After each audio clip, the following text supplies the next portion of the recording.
하나님의 말씀은 사도행전 2장 36절부터 41절 말씀까지입니다.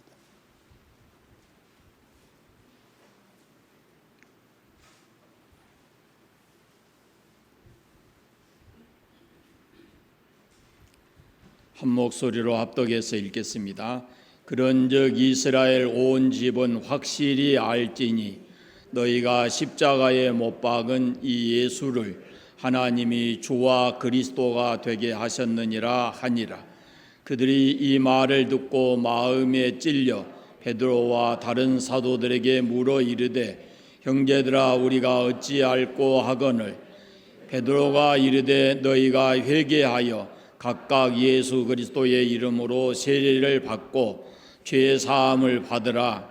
그리하면 성령을 선물로 받으리니 이 약속은 너희와 너희 자녀와 모든 먼데 사람 곧 주 우리 하나님이 얼마든지 부르시는 자들에게 하신 것이라 하고 또 여러 말로 확증하며 권하여 이르되 너희가 이 패역한 세대에서 구원을 받으라 하니 그 말을 받은 사람들은 세례를 받음에 이날의 신도의 수가 3,000이나 더하더라. 아멘. 시온 찬양대 찬양으로 하나님께 영광을 돌리겠습니다.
십계명을 펴겠습니다. 제8계명을 같이 하겠습니다. 제8은 도둑질하지 말라. 아멘.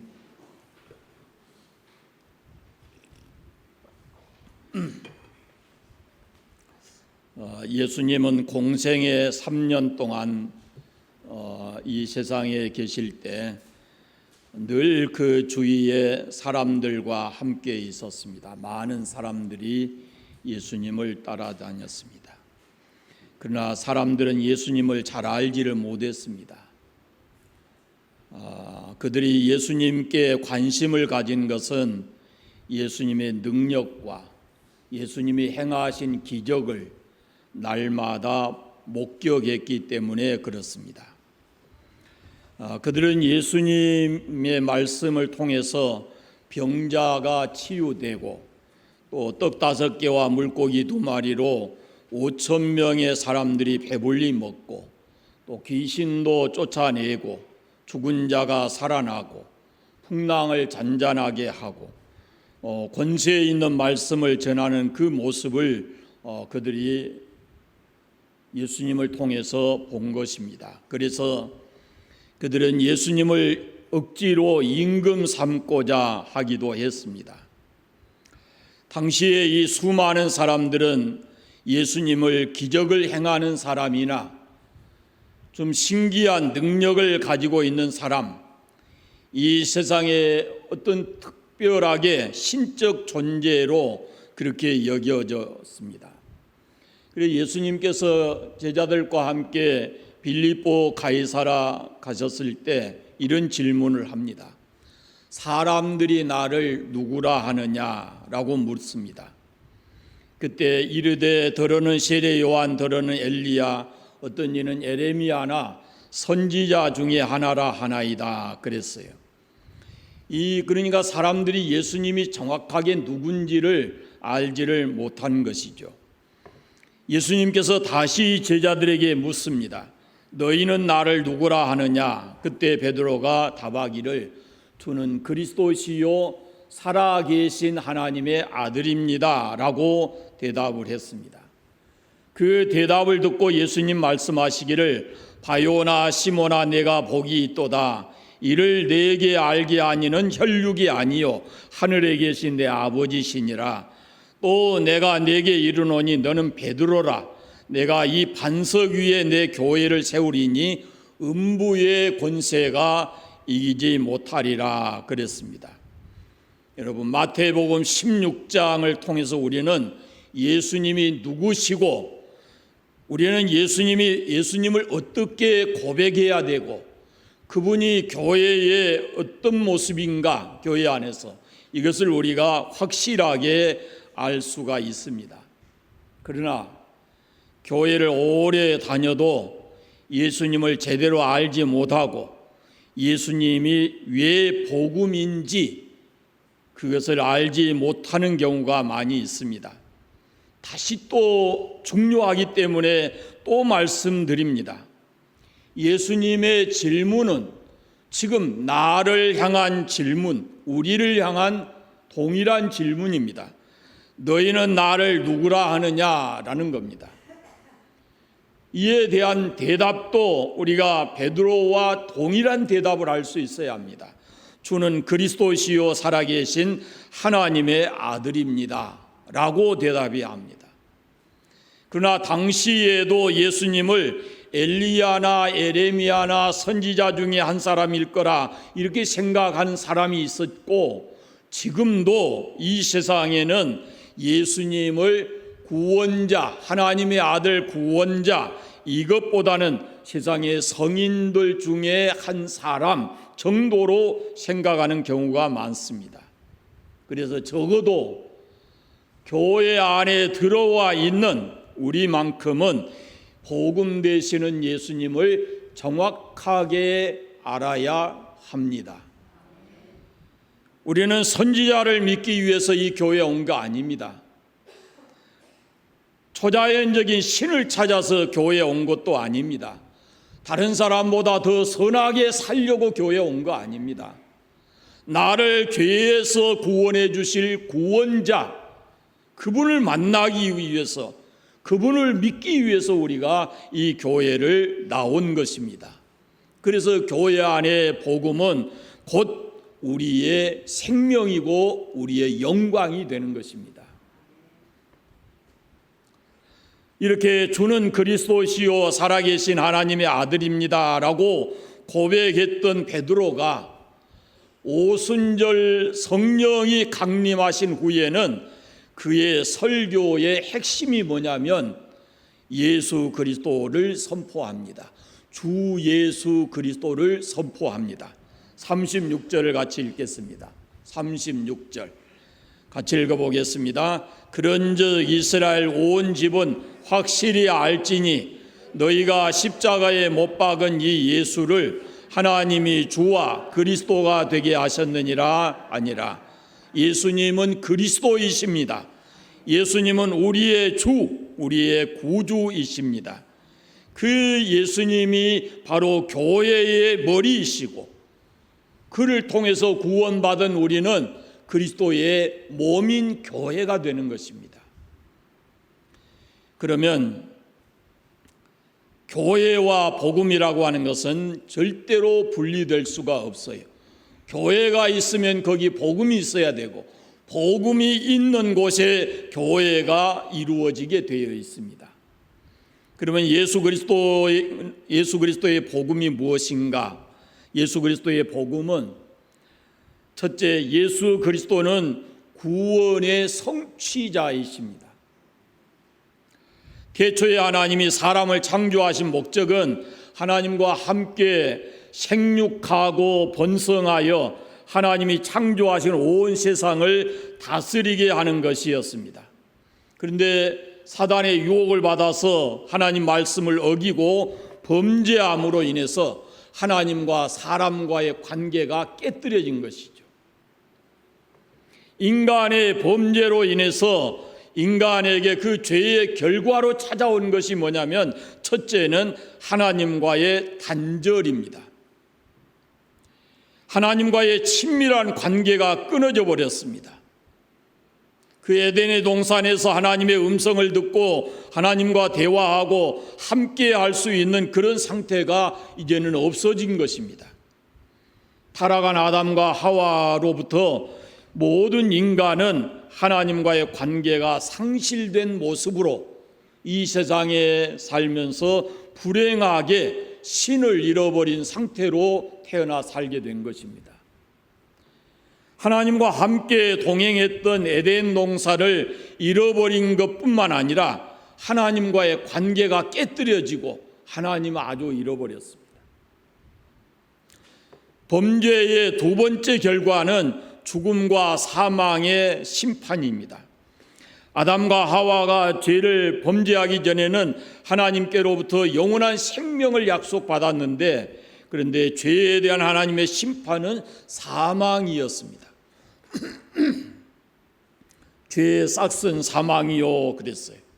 그리고 우리가 많이 보았지만 로마서 5장에 보면 한 사람으로 말미암아서 죄가 세상에 들어오고 그 죄로 말미암아 사망이 왔다 이렇게 돼 있고 이와 같이 모든 사람이 죄를 지었으므로 사망이 모든 사람에게 이르렀다라고 말씀합니다. 곧 사람이 죽는 것은 죄 때문이고 죄가 곧 우리에게 사망이라는 것을 가져왔다라는 겁니다.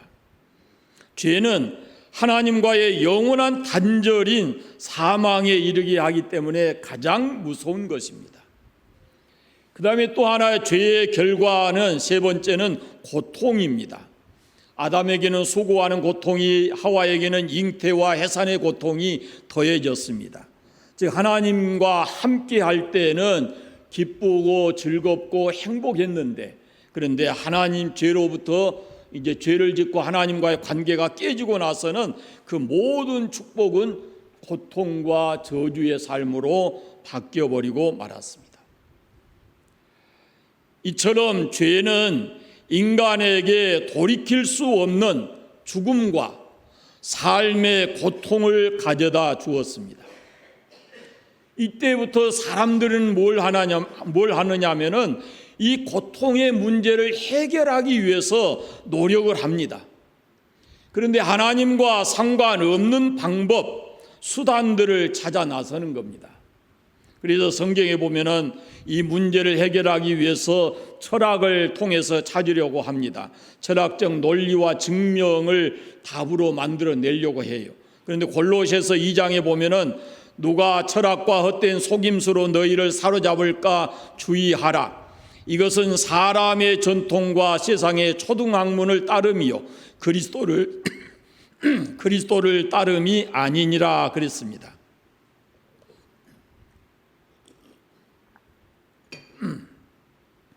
철학으로는 인간의 문제를 풀 수 없다라는 겁니다.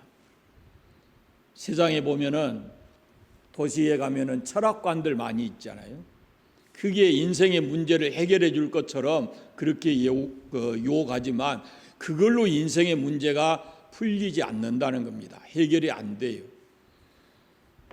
또 사람들은 인간의 이성과 지식으로 그 문제, 인간의 삶의 고통과 인간의 근본을 해결하려고 합니다. 그러나 누가복음 12장에 보면은 이런 말씀이 있어요. 부자에게 예수님께서 하나님의 이르시되 어리석은 자여 오늘 밤에 내 영혼을 도로 찾으리니 그러면 내 준비한 것이 누구의 것이 되겠느냐 그랬습니다. 사람들은 자신의 지식과 돈의 힘을 가지고 자신의 인생 문제를 해결할 수 있을 것처럼 생각을 해요. 돈이 많고 지식이 많으면 인간의 이 사는 동안에 행복하게 살 것처럼, 그리고 우리에게 아무런 문제가 없는 것처럼 세상을 살아갈 것 같지만, 그러나 그 지식이, 그가 가진 돈이 인간의 가장 뿌리 깊은 죄의 문제를 해결하지를 못하는 겁니다. 그래서 하룻밤에 어떤 일이 일어날지도 모르는 어리석은 존재가 바로 인간인 것입니다. 그가 가지고 있는 많은 지식과 그 돈이 아무런 의미가 없다라는 거예요. 그 인생의 문제를 해결해 주는 것이 아니에요.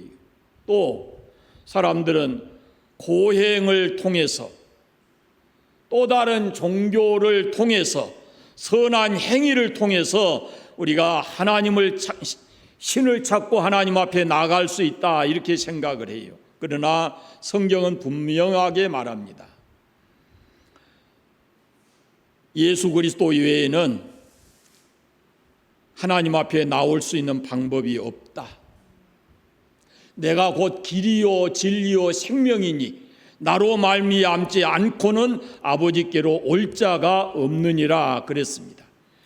그러니까 수많은 사람들이 어리석은 방법으로 자기들의 짧은 지식을 가지고 이런 방법, 이런 것이 옳다라고 말하지만 하나님께서는 분명하게 말합니다. 그건 다 헛된 노력이고 헛된 방법이고 누구든지 어떤 방법으로든지 하나님의 영광에 이를 수가 없고, 인간을 죄로부터 구원할 수 있는 것은 오직 하나님의 방법, 그가 보내신 예수 그리스도를 통해서 많이 하나님 앞에 나아갈 수 있다라는 것을 말합니다.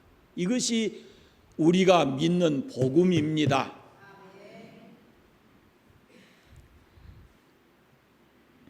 눈을 감으면 귀도 닫힙니다. 그러니까 제가 설교 길게 해도 한 40분 하고, 그렇지 않으면 더 짧게 하고, 더우니까 좀 짧게 하려고 그러는데 그게 쉽지가 않습니다.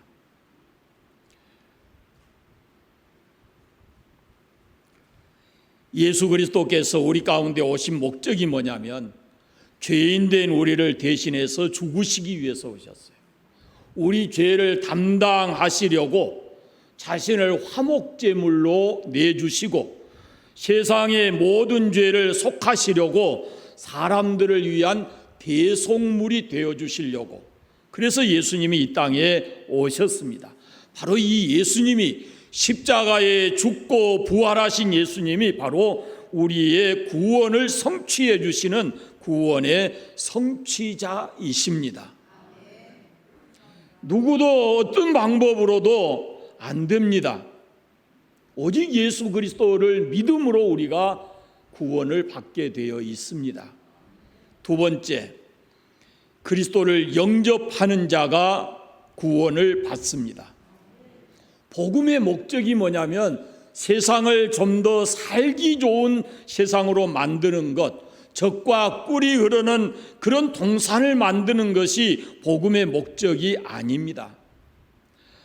사람들이 생각하는 복음은 이상적으로 환상적 세계가 펼쳐지고 우리의 삶 가운데 어떤 기적이 일어나는 그런 것을 생각하는데, 복음은 그게 아니고 죄인된 사람을 구원해내서 새 사람 되게 하고 새로운 삶을 살아가게 만드는 것, 그것이 바로 복음인 것입니다.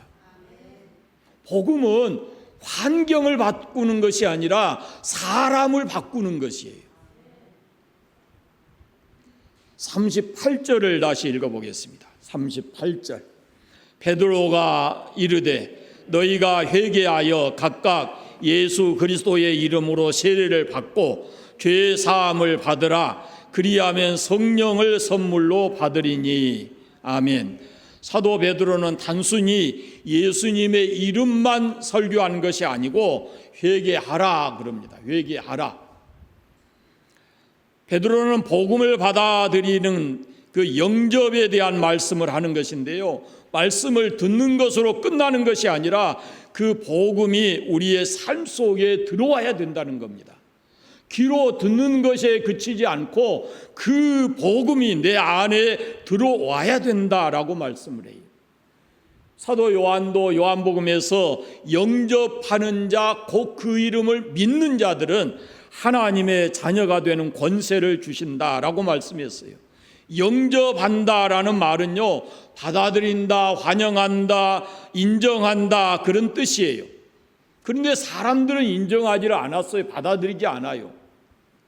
요한복음 1장에 보면은 참빛 곧 세상에 와서 각 사람에게 비추는 빛이 있었나니 그가 세상에 계셨으며 세상은 그로 말미암아 지은 바 되었으되 세상이 그를 알지 못하였고 자기 땅에 오매 자기 백성이 영접하지 아니하였으나 그랬습니다.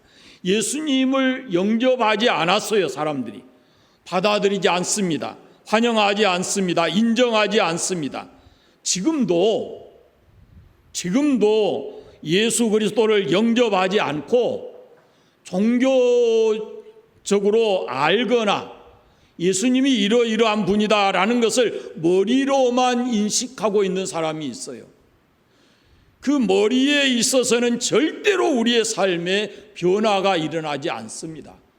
그분이 내 마음 속에 나의 구주로 받아들여야 하는 겁니다. 그때부터 우리에게는 생각도 바뀌고 삶도 변화되게 되어 있는 것입니다. 그래서 사도들은 예수 그리스도의 이름을 선포할 때 강한 표현을 합니다. 구주 예수 그리스도 그랬어요. 구주 예수 그리스도. 구주라는 말은 구세주다 그런 뜻인데 우리를 죄와 사망으로부터 건져내 주실 분 그런 뜻이에요. 구주. 예수님이 우리의 구주이십니다. 성경 곳곳에 이것이 말씀되어 있어요. 이제는 우리 구주 그리스도 예수의 나타나심으로 말미암아 그는 사망을 패하시고 복음으로써 생명과 썩지 아니할 것을 드러내셨다 그랬고 하나님과 우리 구주 예수 그리스도의 의를 힘입어 우리가 보배로운 동일한 믿음을 가졌다라고 말씀하고 아버지가 아들을 이 세상에 구주로 보내셨다 이런 표현이 성경에 있습니다. 그러니까 예수님을 우리가 구주로 내 마음에 영접해야 그래야 구원을 받습니다. 여러분은 예수님을 마음의 구주로 영접하셨습니까? 자, 영접하는 것이 그러면 무엇을 의미하는가 보세요. 이 세 가지 과정을 거치지 않으면 이 영접했다라는 것이 확인이 안 되는 거예요. 첫째가 뭐냐면은 자기가 죄인임을 고백하는 겁니다. 예수님을 영접한다 그랬을 때 이 세 가지 절차가 있어요. 그 첫째가 뭐냐면은 자신이 죄인임을 고백하는 거예요. 성경이 말씀하는 죄는 뭐냐면 예수님을 믿지 않는 죄예요. 우리가 도덕적으로 행하는 죄가 아니고 성경이 말하는 근본의 죄는 예수를 믿지 않는 죄를 가리키는 거예요. 그러니까 예수님이 구원자로 오셨는데 지금까지 그를 믿지 않고 살았잖아요. 내 생각대로 내 계획대로 살잖아요. 그게 죄라는 거예요. 죄된 삶이에요. 요한복음에 보면은 죄에 대하여라 함은 그들이 나를 믿지 아니하며 그랬습니다. 그런데 우리가 이 죄를 자백하고 인정하는 것이 예수님을 내 마음에 영접하는 첫 번째 단계입니다. 만일 우리가 우리 죄를 자백하면 그는 미쁘시고 의로우셔서 우리 죄를 사하시고 우리를 모든 불의에서 깨끗하게 하실 것이요 그랬습니다. 그러니까 여러분이 예수를 구주로 영접했다 그렇게 말씀하는데 그 첫째 과정에서 나는 죄인입니다 라는 고백이 반드시 있어야 된다라는 겁니다.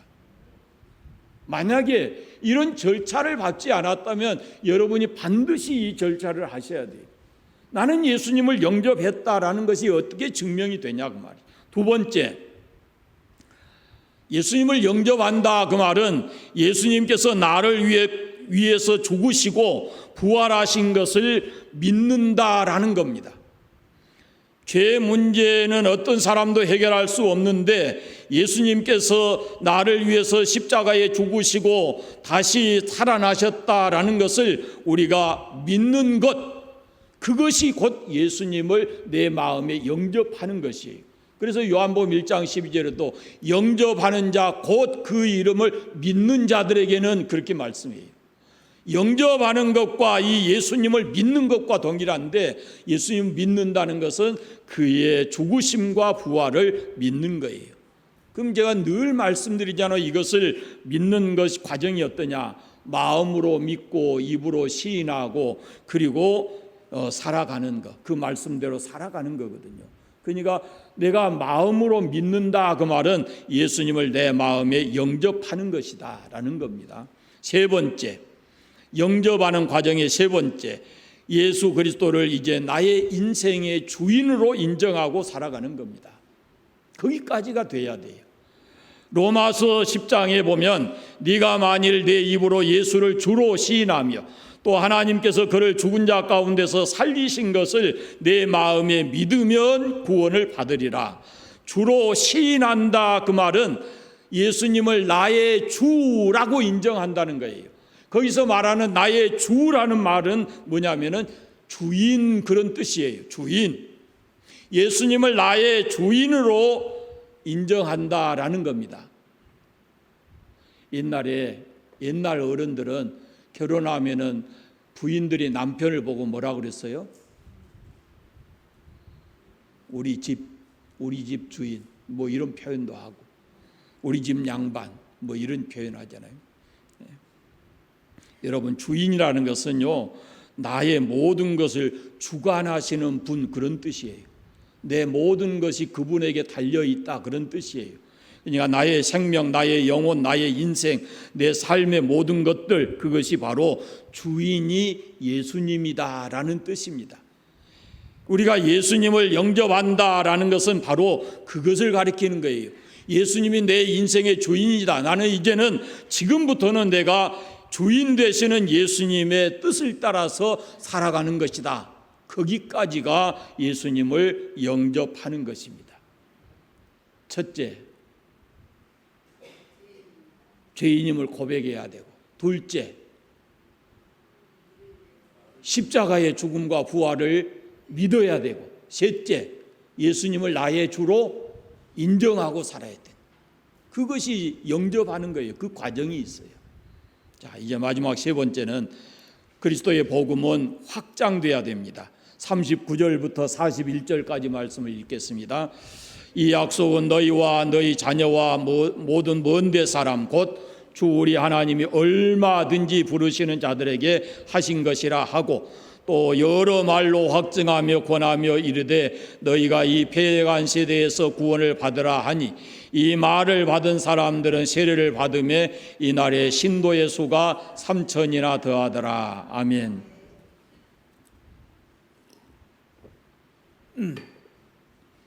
예수 그리스도의 복음은 개인의 구원이 전부가 돼서는 안 됩니다. 이 복음은 더 많은 사람들에게 전해져야 되고 더 많은 사람들이 믿고 구원을 받아야 하는 것입니다.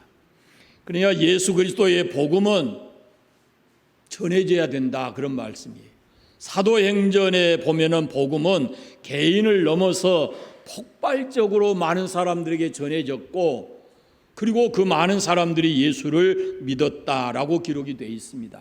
오늘 지금 우리가 읽은 말씀에도 바로 그 말씀이고, 4장에도 가서 보면은 말씀을 들은 사람들 중에 믿는 자가 많으니 남자의 수가 약 5천이나 되더라 그랬고, 사도행전 6장에도 제자의 수가 더 많아졌다 그랬고, 9장에도 보면은 주를 믿는 자가 더 많아졌다 이렇게 표현되어 있고, 계속해서 수가 늘어났다 이렇게 성경은 기록하고 있어요. 그것은 바로 사도행전 교회는 수많은 사람들에게 복음을 전했다라는 겁니다. 나만 알고 믿는 것이 아니고 복음을 받아들인 사람들이 그 복음을 또 다른 사람들에게 전해 주었다라는 그런 말씀입니다. 그래서 이 복음의 증인이라는 말이 그래서 나오는 것입니다. 여러분, 복음의 가치는 나 혼자 믿어서 구원받는 것이 아니고 내가 믿는 이 복음을 또 누군가에게 전해 주어서 그들과 함께 모든 사람이 구원받는 것, 그것이 복음의 확장성이다라는 겁니다. 예수님께서도 너희는 온 천하에 다니면서 복음을 전해라 그랬고, 사도행전 마지막에도 보면은 하나님의 나라를 전파하며 주 예수에 관한 모든 것을 담대히 거침없이 가르쳤다 이렇게 되어 있습니다. 그러니까 복음이라고 하는 것은 전해져야 된다는 겁니다. 누구든지 주의 이름을 부르는 자는 구원을 받는다 그랬는데, 이 주의 이름을 부르도록 우리가 전해 줘야 된다는 겁니다. 전하지 않으면 들을 수가 없고 듣지 못하면 믿지 않는 것이기 때문에 그래서 전해 주어야 된다라는 거죠. 예수 그리스도의 복음은 생명을 살립니다. 교회를 살리는 복음입니다.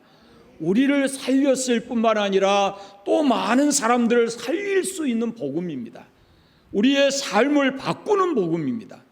이 복음의 중심이 누구냐면 예수님이시고, 교회의 중심은 뭐냐면 바로 복음이신 예수님이십니다.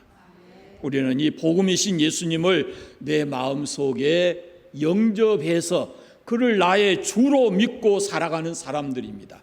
이제 그 믿는 예수님을 입으로 시인하고 삶을 통해서 증명해내고, 그래서 많은 사람들이 우리를 보고 예수 믿는 사람이다라는 것을 알 수 있도록 말로 행동으로 그렇게 예수 그리스도를 믿는 사람답게 살아가는 그런 성도들이 되시기를 바랍니다.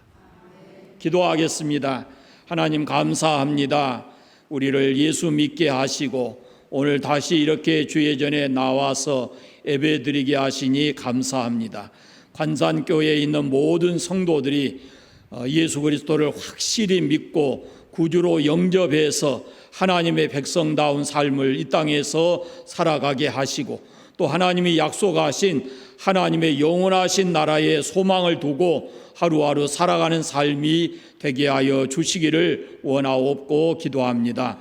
특별히 우리 연로하신 성도들에게 속사람이 강건하게 하시고, 아버지 하나님 나라에 대한 확실한 믿음과 소망을 가지고 살아갈 수 있도록 은혜를 더하여 주옵소서. 한 주간도 우리의 모든 삶을 성령 하나님 동행하시고 인도해 주시기를 간절히 원하옵고 예수님의 이름으로 기도드립니다.